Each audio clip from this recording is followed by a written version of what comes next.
Shalom, hari ini mari kita bersama-sama untuk mengalami janji Tuhan dalam kehidupan kita. Hakim-Hakim pasal 21 ayat 1 sampai 25. Suku Benyamin dapat tetap hidup. Orang-orang Israel telah bersumpah di Mizpah demikian, seorang pun dari kita tak akan memberikan anaknya perempuan kepada seorang Benyamin menjadi istrinya. Ketika bangsa itu datang ke Betel dan tinggal di situ di hadapan Allah sampai petang, maka mereka pun menyaringkan suaranya, menangis dengan sangat keras. Katanya, "Mengapa ya Tuhan Allah Israel terjadi hal yang begini di antara orang Israel, yakni bahwa hari ini satu suku dari antara orang Israel hilang?" Keesokan harinya pagi-pagi maka bangsa itu mendirikan mezbah di situ, lalu mempersembahkan korban bakaran dan korban keselamatan. Pada waktu itu berkatalah orang-orang Israel, "Siapakah dari seluruh suku Israel yang tidak ikut datang dengan jemaah ini untuk menghadap Tuhan? Sebab mereka telah bersumpah dengan sungguh-sungguh mengenai orang yang tidak datang menghadap Tuhan di Mizpah. Demikian pastilah ia dihukum mati." Orang-orang Israel merasa kasihan terhadap suku Benyamin, saudaranya itu. Maka kata mereka, "Hari ini ada satu suku terputus dari orang Israel.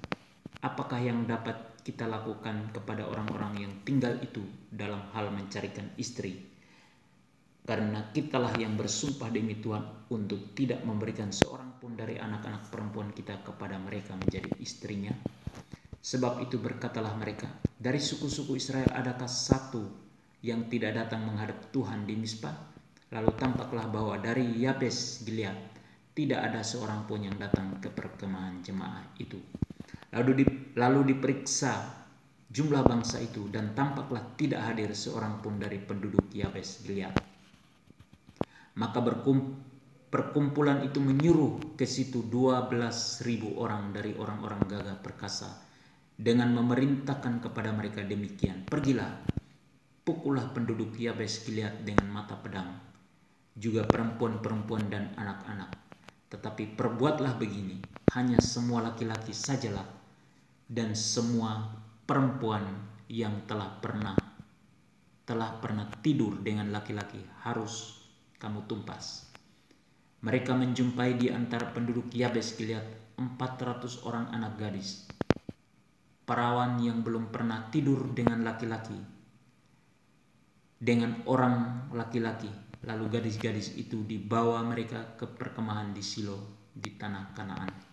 Sesudah itu segenap umat itu menyuruh orang membawa pesan kepada Bani Benyamin yang ada di bukit batu Rimon, lalu memaklumkan damai kepada mereka.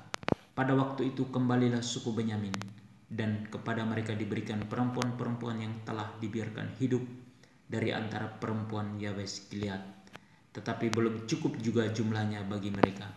Maka bangsa itu merasa kasihan kepada suku Benyamin, karena Tuhan telah membuat keretakan di antara suku-suku Israel. Kemudian berkatalah para tua-tua umat itu, "Apakah yang dapat kita lakukan kepada yang tinggal ini dalam hal mencarikan istri? Sebab perempuan-perempuan telah punah dari antara suku Benyamin." Lagi kata mereka, "Warisan orang-orang yang terluput itu haruslah tetap tinggal pada suku Benyamin, supaya jangan ada suku yang terhapus dari antara orang Israel. Tetapi kita ini tidak dapat memberikan istri kepada mereka dari anak-anak perempuan kita, sebab orang-orang Israel telah bersumpah demikian. Terkutuklah orang yang memberikan istri kepada suku Benyamin."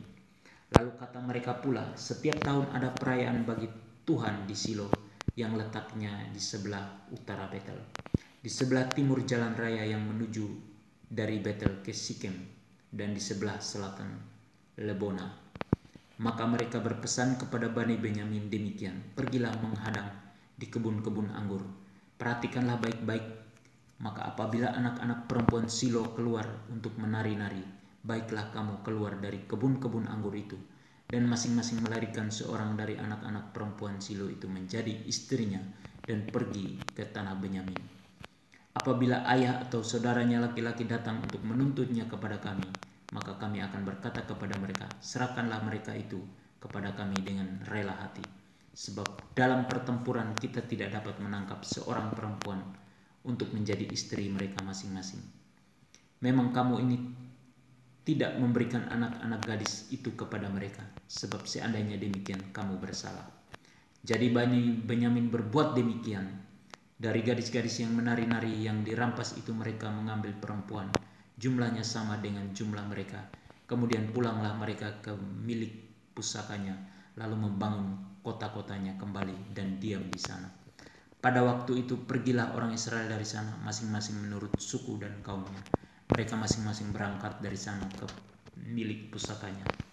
Pada zaman itu tidak ada raja di antara orang Israel. Setiap orang berbuat apa yang benar menurut pandangannya sendiri. Perintah Tuhan. Kita harus memiliki empati bagi orang lain, atau belas kasihan kepada orang lain. Kita juga harus mengampuni orang lain. Janji Tuhan hari ini untuk kita yaitu bahwa Tuhan menyediakan apa yang menjadi keperluan kita. Amin. Tuhan Yesus memberkati.